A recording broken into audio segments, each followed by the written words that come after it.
Hi, I was just looking through my trunk and I found some pajamas that are just like some that I had when I was a little girl. Now, they wouldn't fit me now, would they?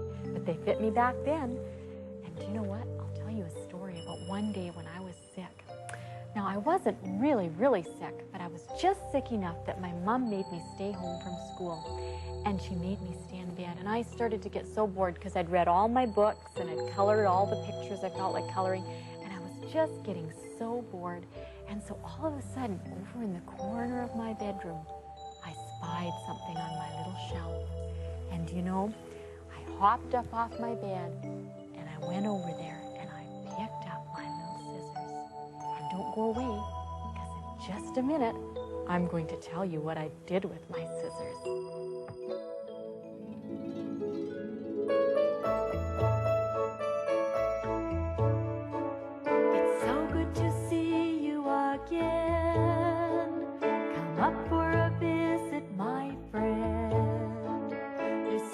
To do, I have so many things planned for you. We'll laugh and we'll play, we'll sing and we'll pray. I'll tell you a story or two, and we'll be friends, you and I, yes, you and I, and Jesus.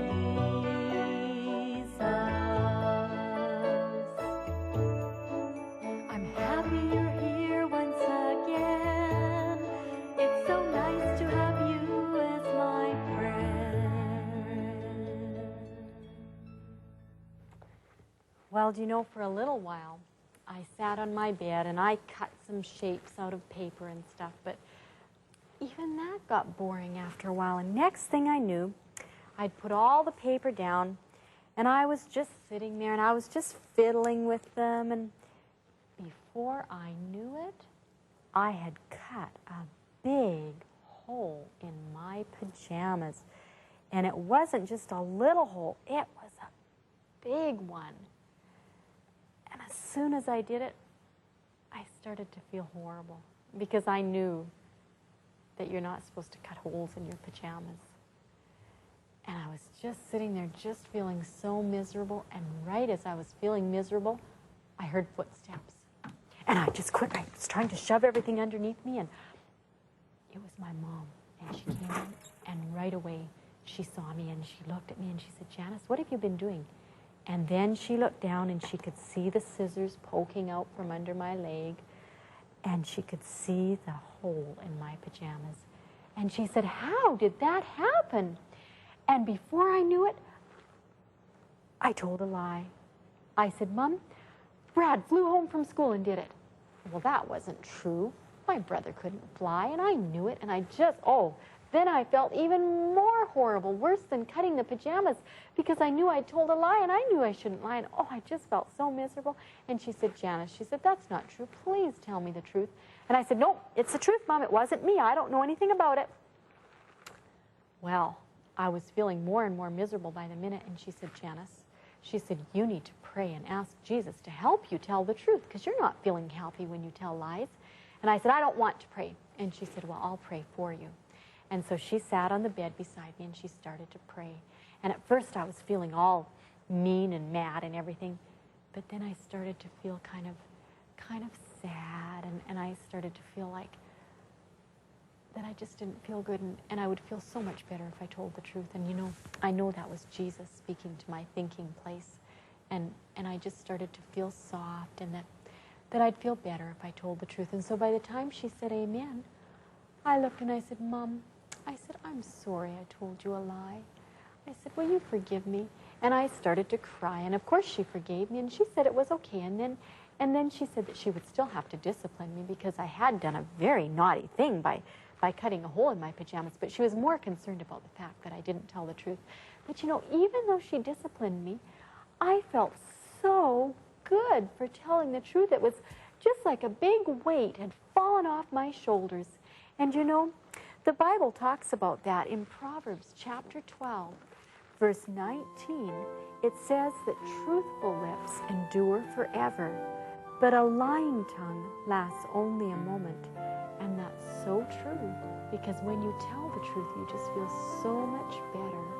Be fair, be honest, be true. Be fair, be honest, be true. If you're looking for ways to give the Lord praise, be fair, be honest, be true.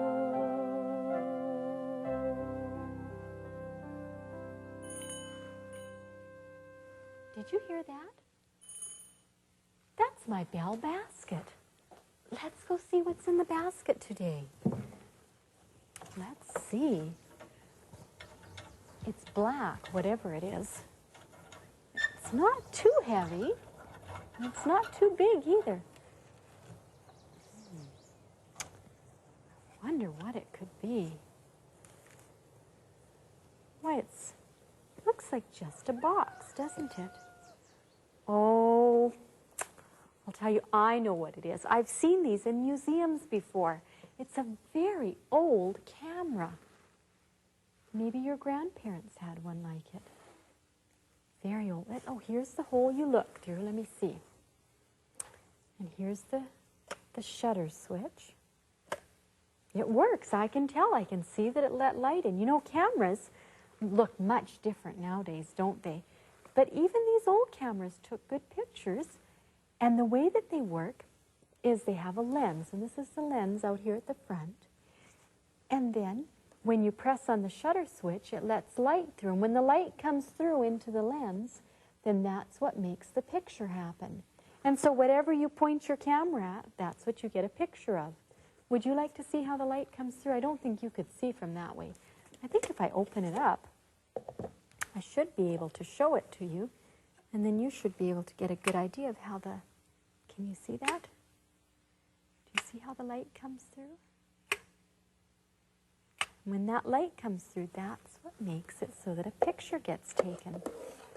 Pictures are neat, aren't they? Because whatever you point your camera at, that means that you get a picture of that. You know, my husband has a modern camera, and it's much fancier. And I like sometimes trying to take pictures of it. I'm not real good at using those kind of cameras. But you know, pictures are fun because they show whatever is there. And they tell an honest description of what's there. And that's how God wants us to be in our lives, is to be picture perfect, always telling the truth. And that makes us happy, and it makes us to be a beautiful picture. Hey kids, if you love all the fun things you get to do with Janice and her friends, you'll flip over this. It's Janice's activity book. Loaded with fun, this book teaches scripture through mazes, puzzles, dot-to-dot games, coloring, and more. And the best part is, it's free! Let's take a look inside. The scripture on this page says, Jesus Christ is the same yesterday, today, and forever. Now, let's circle the pictures that are the same. That's right, you've got the idea. There are many more fun-filled activities in this book just waiting for you. By the way, did I mention it's free? To get your very own copy, have your mom or dad write to Janice's Attic Activity Book, care of 3ABN, P.O. Box 220, West Frankfort, Illinois 62896, or call 1-800-752-3226. Don't wait, order yours today. Well, hi. I'm glad you found me over here in my jungle forest. I just love being outdoors in nature, don't you? There's so many pretty things to see, to say nothing of all the things there are to smell. It's so nice. You know, God likes it when we spend time out in nature because He has so many lessons for us to learn out here. He's made so many wonderful things for us to look at and to experience, and He wants us to look carefully to see what we can learn. I'd like to tell you a little bit about rabbits right now. Do you like rabbits? I do. They're so soft, and they're so pretty with their big ears and their eyes. You know, there's something about rabbits that you might not know because it's something you can't see too well. What it is rabbits have two very, very sharp front teeth. You've seen those. But in behind those two front teeth that you can see, there's two other smaller ones, and they're kind of like a pair of scissors because they're smaller and they're back in there and they're just very, very sharp. And so when the rabbit gets hungry and wants to eat something for lunch, he can come over to where there's a little bush with branches and stuff, and those sharp front teeth just help him snip off any kind of a twig or anything, just as easy as anything, and then just gobble it up. And you see, if he didn't have that extra pair of teeth behind the big front teeth, he wouldn't be able to snip off twigs and branches so easily. So God has provided a way to help the rabbits get their food easier. Another thing God has taught rabbits to do is He's given the mothers a wonderful way of taking care of their babies. You know, they know how to build just the perfect little nest to put their babies in. First of all, they find a little place in the ground where it's a little bit hollow, and then they put nice, soft bits of grasses and dried leaves and stuff in the bottom of it. And then do you know what else they do? They pull out fur from inside from their tummy. They pull out little bits of fur and also put those little bits of fur down into the nest. And that makes the nest just cozy, warm, and it makes it soft for the babies too. And then they leave their babies in the nest. Now you might think, well, why doesn't the mummy stay with the babies? Well, the mother has a good reason, because she knows that enemy animals can smell her body. And she knows that if she stays in the nest with the babies, they'd smell her body, and then those enemy animals would come and eat their babies up. And that wouldn't be good, would it? So she stays off to the side, but she's always watching. And then when it's time to come feed her babies or something, she zigzags over this way, hops this way, and then she hops back over this way, and right down through the branch. And then she hops over here, and then she hops back over this way, and then she hops down this way a bit, and then she looks around, and then quick jumps into the nest.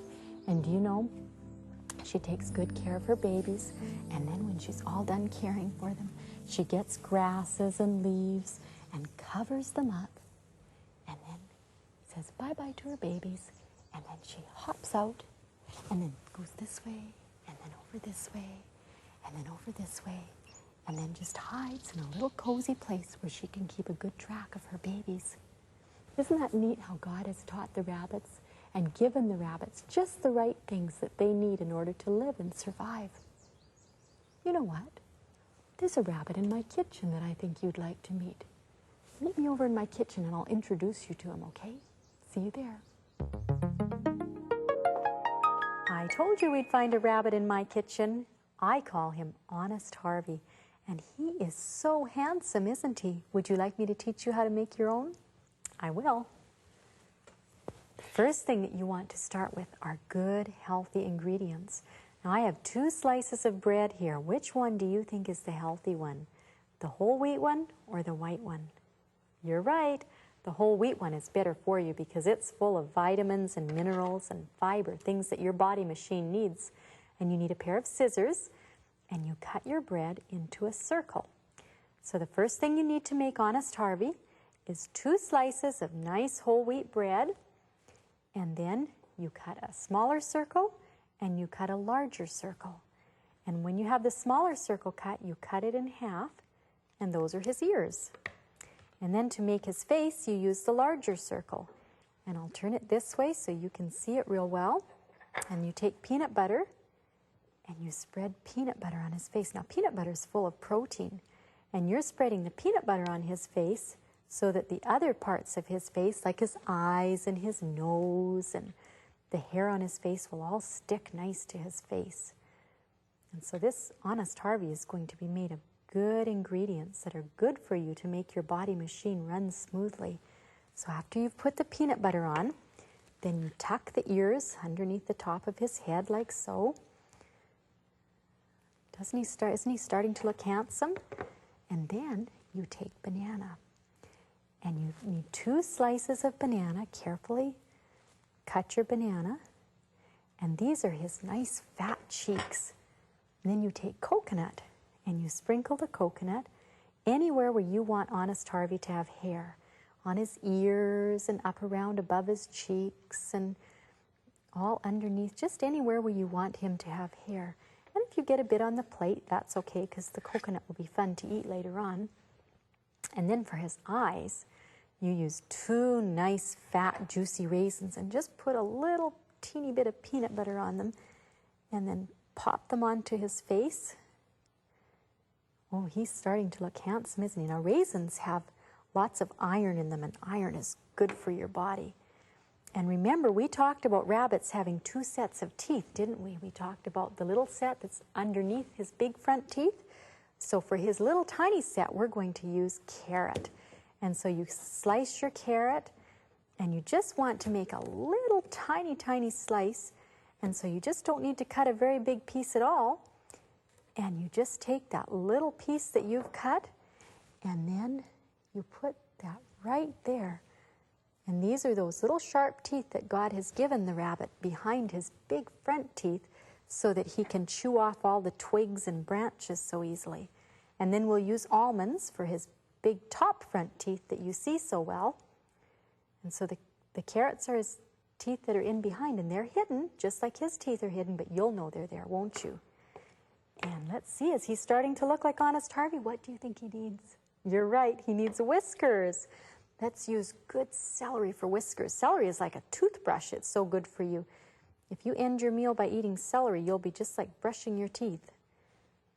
Well, he's starting to look real handsome, isn't he? Now, you know Honest Harvey is going to be fun for you to eat because he has good, healthy ingredients in him.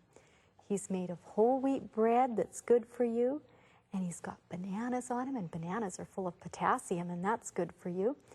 And he's got nice almonds for his teeth. They have protein, and the peanut butter has protein, and raisins for his eyes. Do you remember what raisins have in them? You're right, iron. Good. And iron is good because it helps your blood cells work well. So Honest Harvey is going to be a treat that tastes good and that looks good. And do you know what else is fun about Honest Harvey? When you make him for someone, and when you serve him, you be sure and tell them about his teeth. In fact, you could even lift off the top tooth and show the person the little sharp teeth underneath. And you tell them how God has given those 2 sets of teeth to rabbits special so that they can bite off twigs and branches.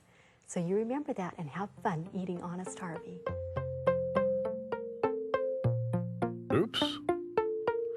Oh, that's better.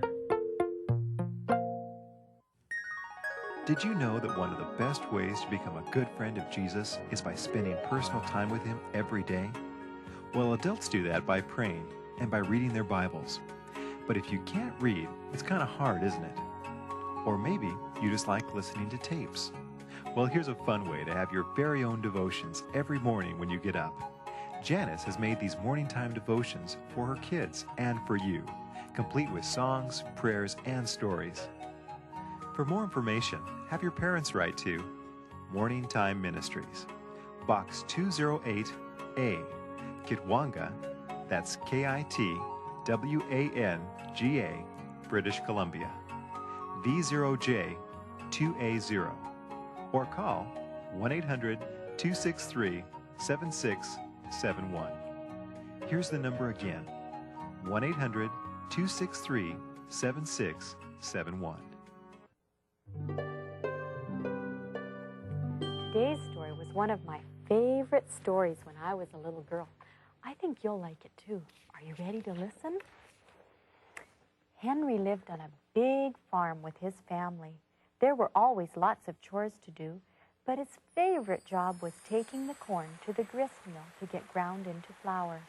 On this particular morning, he loaded the sack of corn and the lunch onto his horse very early, even before the sun was up.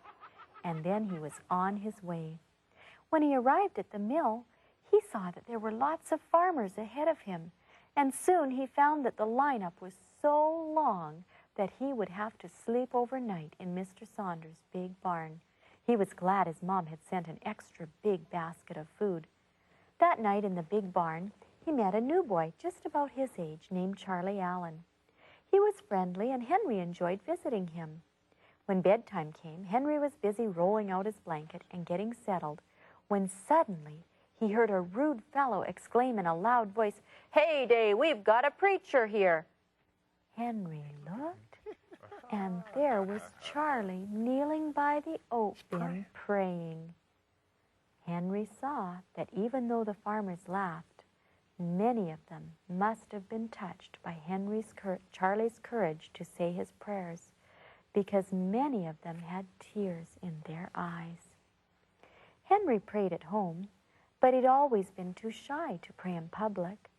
As he laid awake that night in the old barn, thinking of Charlie Allen's courage and what an effect it had upon himself and also on the other men, he resolved that he would always try to do right. And right then he prayed a little prayer that God would help him. Little did he know that soon he would be tested. The next morning dawned bright and clear, and finally, after lunch, Henry's corn was ground into flour and he was ready to start riding home.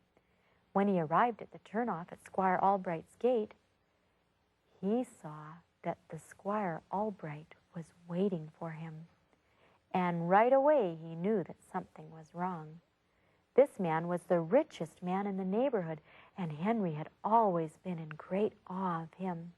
His heart began to beat very fast, and as soon as Henry got close enough, the squire said, "Did you go through this gate yesterday?" Henry could easily have denied it, as it was before daylight when he went through, and he quite often went the other way. But the picture of Charlie Allen kneeling in the barn came to his mind like a flash, and before he had time to listen to the tempter, he replied, "Yes, sir, I did." "Are you sure that you shut and locked the gate?" he asked. Henry remembered distinctly that he had carelessly ridden away, leaving the gate open, and he started to stutter, I... But then he remembered his resolve to always do right. "I left it open," he said abruptly. "Well, you let in the cattle, and they've destroyed all my early potatoes. A terrible piece of business. I'm very sorry. Talking won't help matters now, but remember, boy, remember that sorrow doesn't make potatoes." Henry felt very bad, and he really was sorry that the old gentleman had lost his potatoes. He expected to be severely reproved at home. But when he arrived home, no one said anything, and after several days passed, he began to think that his parents didn't even know about his mistake, and he relaxed. But alas for his hopes, because one rainy afternoon, Henry saw Squire Albright coming down his lane. He raced off to the barn, ashamed to face him, and he was afraid to meet his father, too. Then he saw his father and Squire Albright sitting on the porch and talking for a long time. At last, Henry became so curious that he snuck into the house through the back door and crept quietly up the stairs to a bedroom to see if he could hear what they were saying. He leaned his head out the window just as far as possible without being seen, and then he heard his father say, "Well, I think we could spare Henry, but Henry doesn't even know anything about your business." At that, the squire replied, "There's one thing he does know. He knows how to tell the truth. And what I need is a boy that I can trust, no matter what." And then the squire told the story about Henry leaving the gate open, the potato crop getting spoiled, and Henry telling the truth about his mistake. And he ended up by saying that he wanted an honest boy to work in his store. After the squire had gone, Henry's father called him and told him that the squire was going to start a store in the village and that he would like Henry to work for him. Of course, Henry was very excited about that. You know, later on, people always said that Henry got his start in life when he entered the Albright store. But Henry always told people that it was when he decided to always do what was right. And even when Henry was a very old man, he never ever tired of telling boys and girls how important it is to be honest and to always do what is right. You know, I think it's almost time for me to go now. I'm glad you were with me today, and I'm really glad we could learn all the things we've learned about telling the truth. Let's practice them, okay? And I'll see you again, okay? Bye-bye.